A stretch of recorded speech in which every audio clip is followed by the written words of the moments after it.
کٹی ملی تھی عمر 4 سال کی بچی تڑپ گئی بیٹی جب اپنے باپ کو پہچان نہ سکی آواز یا آبا کی سکینہ نے روک دی لاشا غریب باپ کا بولا نشے میں روئی بہت 4 سالہ بچی کی بہن میں بے سر جو اپنے باپ کو دیکھا نشے میں روئی بہت یتیم سکینہ نشے میں لکھا ہے راویوں نے وہ منظر بڑا عجیب جنگل وہ کالی رات وہ غربت وہ غم نصیب آواز سن کے باپ کی پہنچی ہے جب قریب حالت پدر کی دیکھ کے روئی بہت غریب بیٹے کے ساتھ باپ بھی رویا نشے میں بہت یتیم سکینہ نشے میں بے سر جب اپنے باپ کو سنی میں زبان مجبور کربلا یہ بن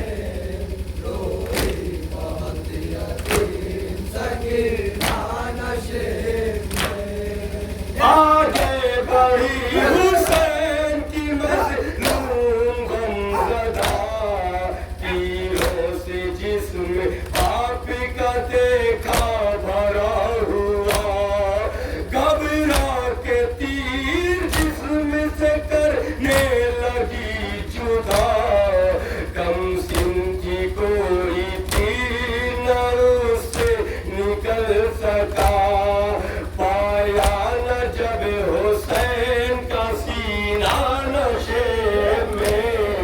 روئی بہت یتیم سکینہ نشے میں بے سر جو اپنے باپ کو دیکھا نشے میں روئی بہت یتیم سکینہ نشے میں روئی بہت یتیم سکینہ